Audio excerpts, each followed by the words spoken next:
a 91-foot, 24-wheeled locomotive weighing nearly 600,000 pounds, built by America's most legendary locomotive manufacturer, and within 15 years, every last one was scrapped.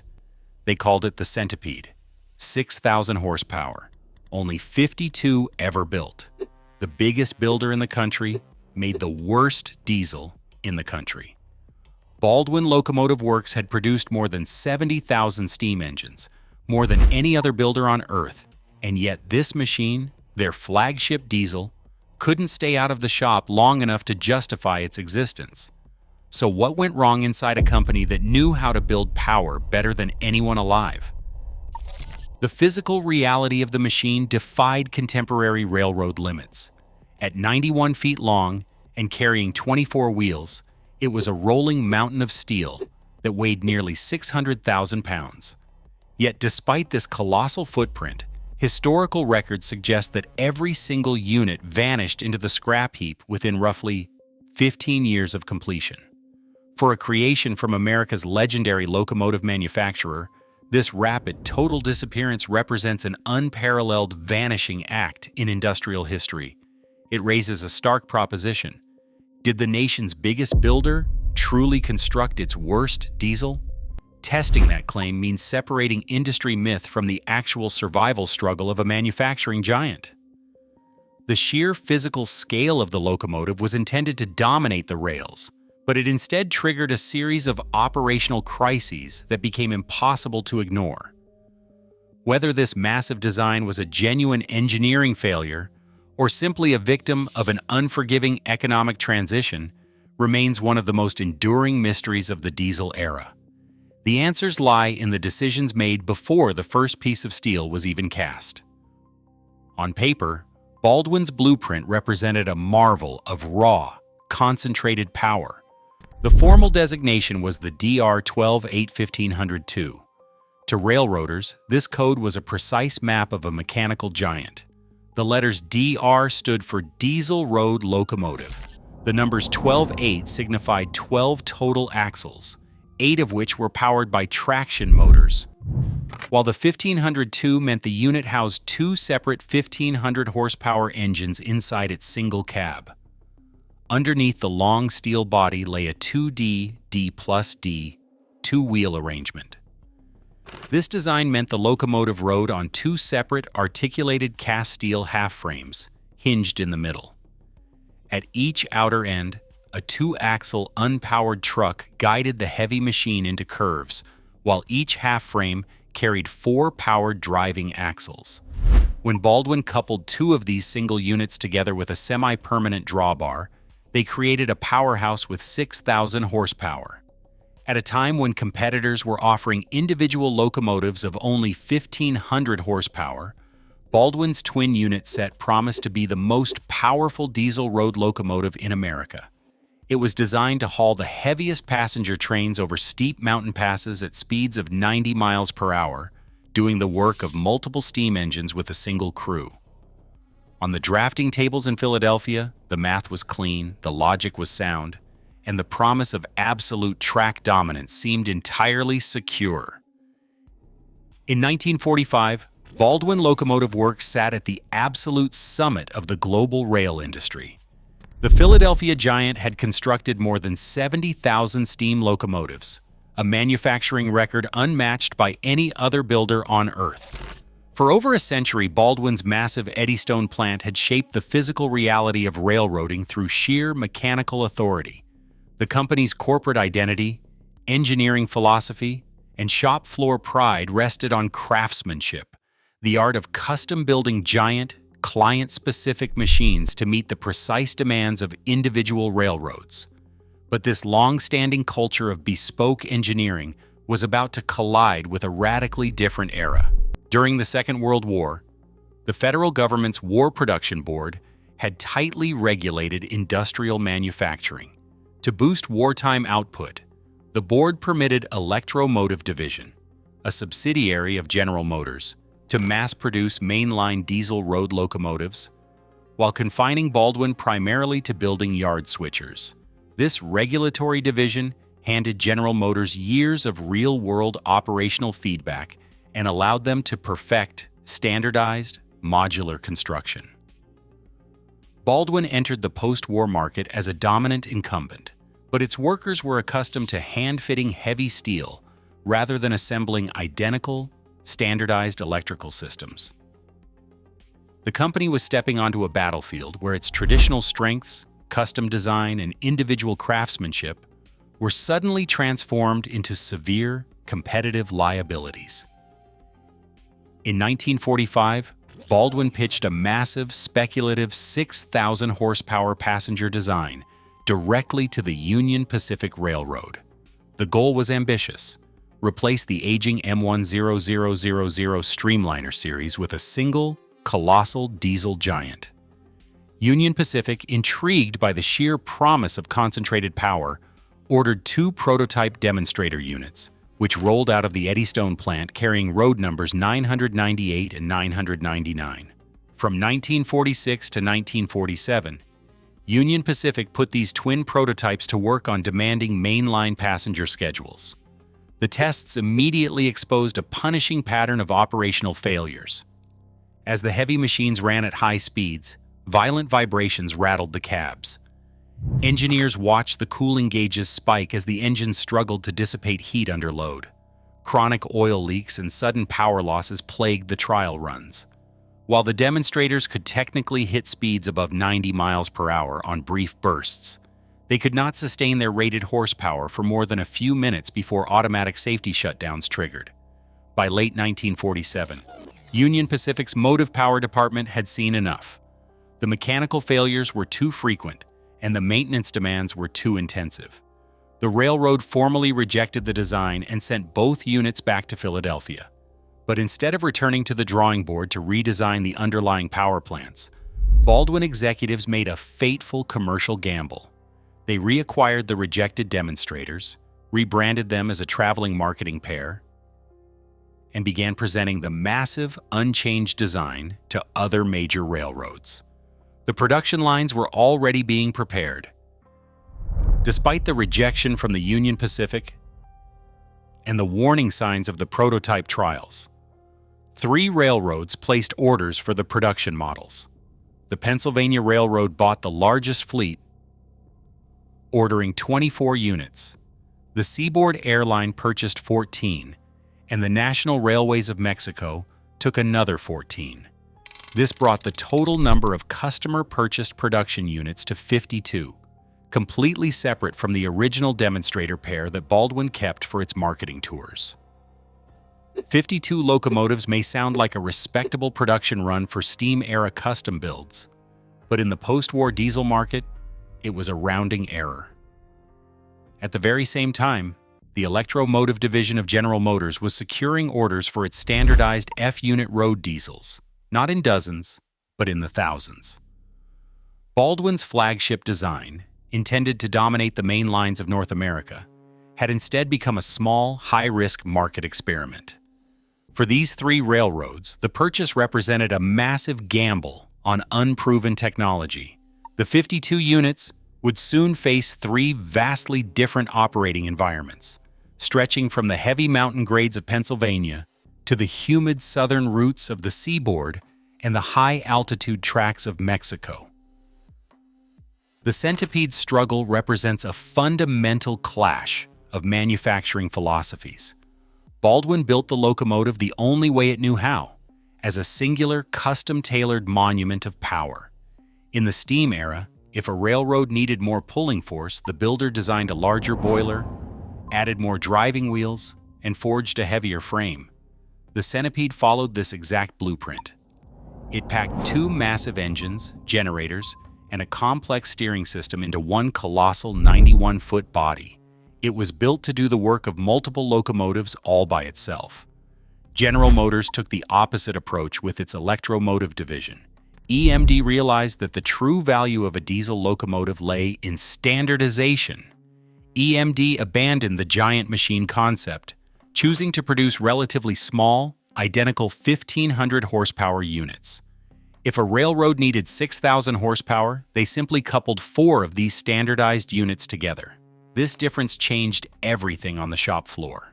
For EMD, a broken part on one locomotive could be replaced instantly with an identical spare from a warehouse shelf.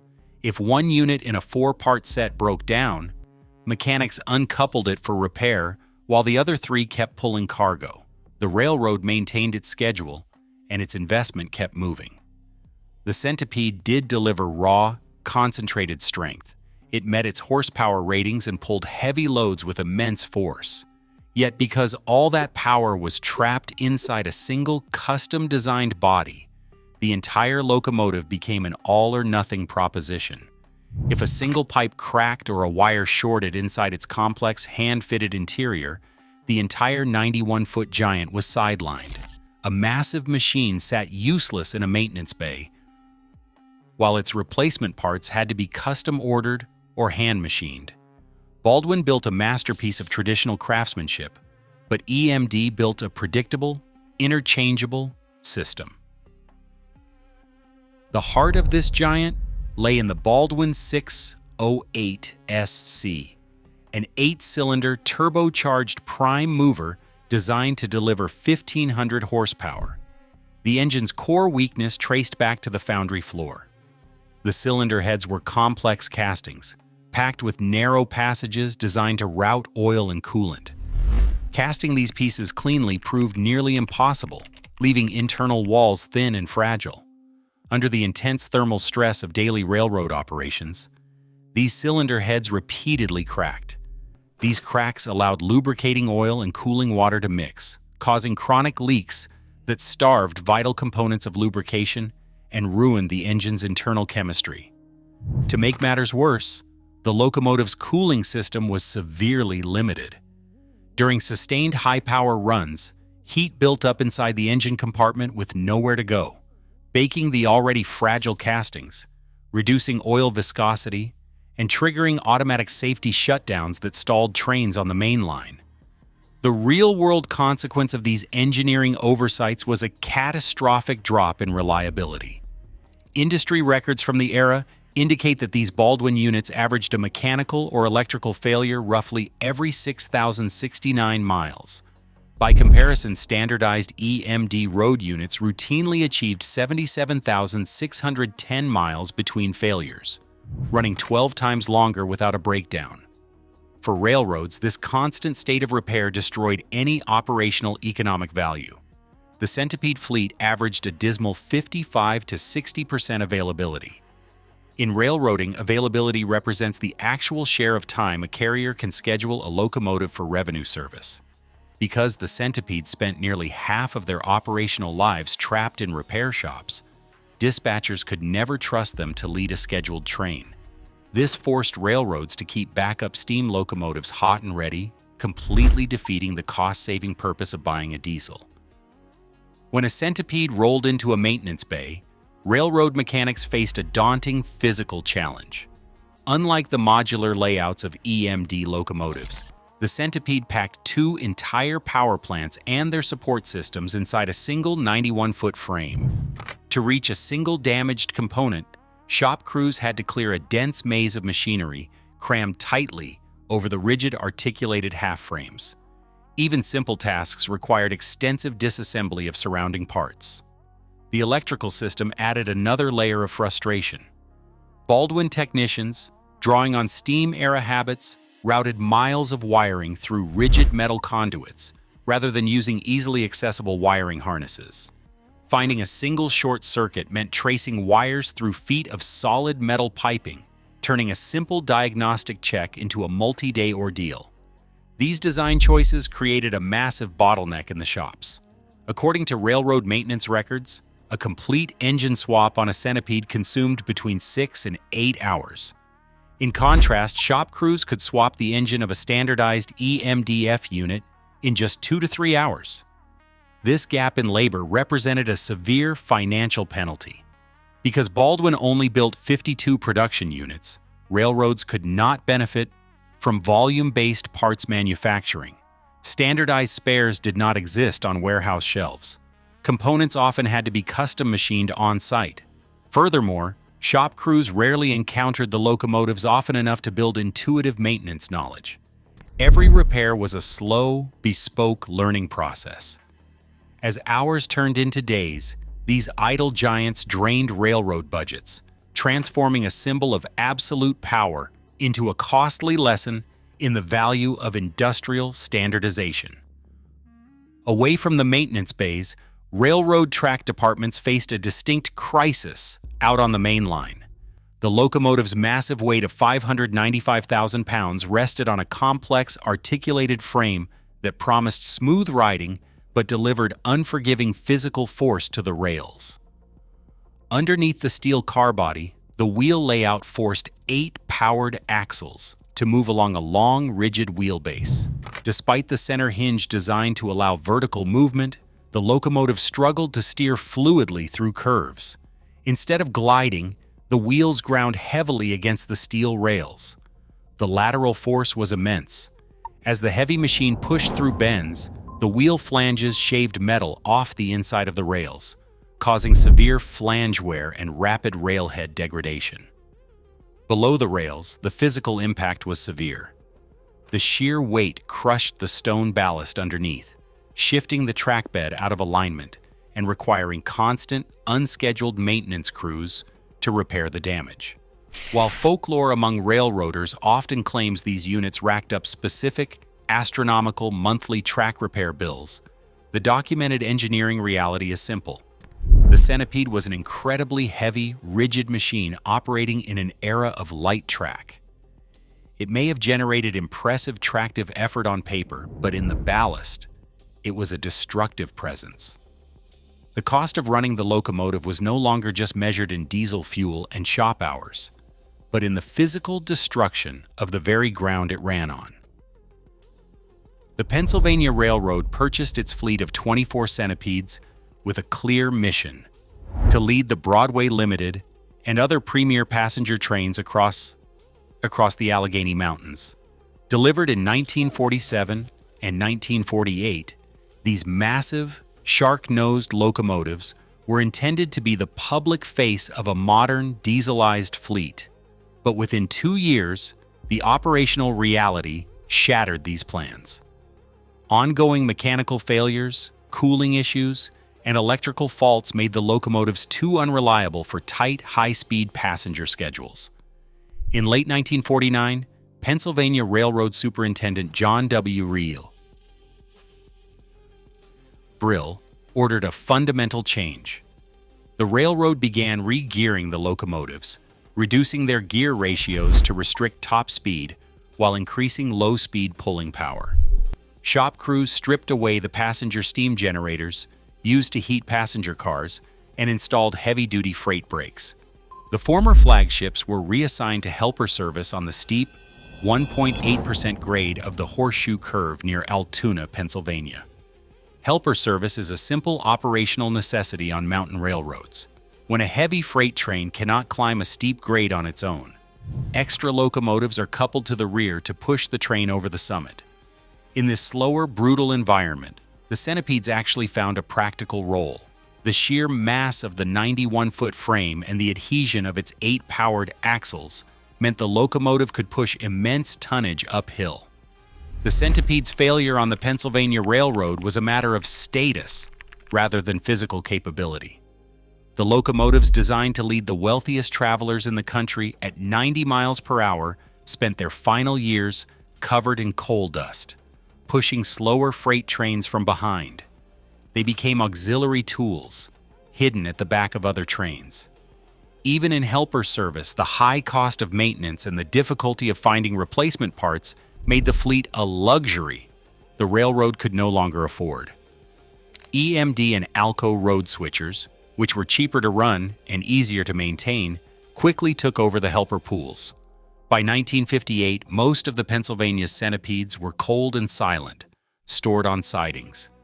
Railroad records and builder rosters confirm that the entire PRR fleet was retired by 1962. Between 1962 and 1965, every single one of the 24 units was sold and cut up for scrap. For a fleet that was supposed to define the post-war future of the nation's largest railroad, the end came with the roar of scrapping torches in the very yard where they had once been serviced, instead of a quiet retirement to a museum. The Seaboard Air Line placed its locomotives directly into freight service, hoping to capitalize on their raw pulling power. Yet the high maintenance costs and ongoing reliability issues quickly caught up with them. Seaboard began pulling the units from active service in 1957, and by 1961 the entire fleet was retired and subsequently scrapped. In a divergent reality, the National Railways of Mexico kept their units running far longer, with the final 3 remaining active until 1971. On August 14, 1971, Unit 6402 made its final run, marking the end of the Centipede era worldwide. This extended lifespan did not prove the locomotive was an engineering triumph south of the border. Instead, it highlighted a stark division in railroad economics and operating environments. Mexican locomotive shops in the 1950s and 1960s still maintained a massive, highly skilled labor force geared toward the precision, custom-fit work of the steam era. While American railroads rapidly phased out these labor-intensive shops to reduce costs, Mexico tolerated the high maintenance burden. The railway also rebuilt these units with multiple unit controls to operate them as heavy mountain helpers, supported by a dedicated parts depot in Mexico City. Ultimately, the Centipede's longevity in Mexico measured what a specific network was willing to endure, rather than validating Baldwin's design. It was a victory of sheer mechanical willpower and abundant shop labor over the unforgiving math of modern railroad economics. The rapid retirement of these massive locomotives often invites a simplified narrative that a single, disastrous mechanical design single-handedly dragged down one of America's greatest industrial empires. But corporate history reveals a more complicated truth. The Centipede did not destroy Baldwin Locomotive Works on its own. Instead, this giant machine served as a highly visible symptom of a broader corporate failure, concentrating the systemic weaknesses that already compromised the company's post-war operations.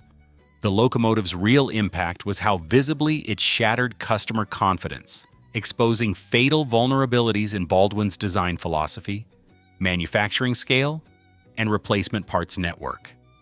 The company's final exit from the locomotive market in 1956 was the predictable end of a long structural decline, not a sudden catastrophe caused by one bad product. Industry studies of the post-war transition show that Baldwin's leadership committed a fundamental strategic error. They misread the entire economic meaning of dieselization. They treated the diesel engine as a continuation of steam-era craftsmanship. They believed that they could succeed by building custom-tailored, heavy machines designed to satisfy the individual specifications of different railroads. This approach ran completely counter to the post-war industrial shift toward standardization, modular assembly, and high-volume, uniform production. While competitors focused on simple, interchangeable systems, Baldwin remained committed to hand-fitted complexity. The Centipede stood as a monument to this legacy mindset. It was a mechanical giant built by a firm that refused to abandon the habits of its glorious past. Ultimately, Baldwin did not fail because its engineers and shop floor workers lost their ability to build. They failed because they continued to build the wrong thing beautifully, leaving behind a 91-foot symbol of an industrial era that had already passed them by. A fair assessment requires recognizing the machine's genuine operational merits. When its systems functioned as intended, the locomotive successfully delivered its rated horsepower, demonstrating immense low-speed pulling strength that could conquer demanding mountain grades. The decision to house 2 independent engines within one car body also offered a practical fallback. If one power plant failed on the line, the remaining engine could still bring the train to its destination. Furthermore, the mechanical teething pains of the late 1940s affected every builder in the industry.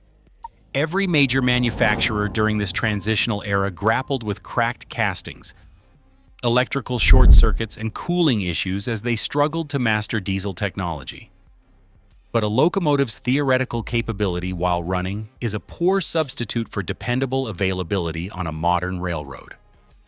The true measure of an engine lies in its readiness to work when the dispatcher calls.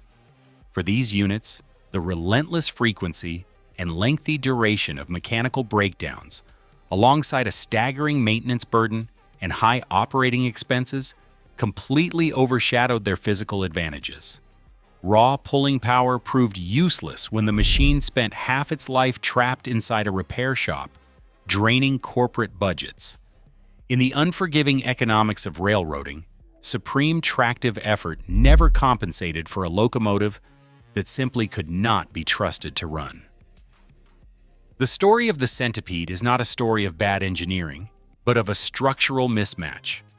When an industrial shift occurs, an incumbent giant's greatest strengths can instantly transform into its most fatal liabilities. For over a century, Baldwin's supremacy rested on its unmatched ability to design complex, powerful, customer-specific machines. If a railroad had a challenging mountain grade, Baldwin designed a custom locomotive to conquer it. But the new diesel market operated on an entirely different set of economic rules. It did not reward tailored solutions. Instead, it rewarded modularity, strict repeatability, total interchangeability of parts, and highly predictable maintenance. The Centipede made the catastrophic cost of confusing bespoke craftsmanship with standardized systems visible to the entire industry. When every locomotive is slightly different, a railroad is no longer running a simple transportation network. It is running an ongoing engineering experiment in its maintenance bays. By the time Baldwin realized that railroads wanted identical, swappable power units rather than massive monuments of raw power, the market had passed them by. The loss of market share, the mounting warranty claims, and the empty assembly lines at the Eddystone plant were the inevitable results of trying to force steam-era habits into a modular world. The giant 91-foot machine remains a monument to a company that could not abandon its heritage. Baldwin didn't lose because it couldn't build. It lost because it built the wrong thing beautifully.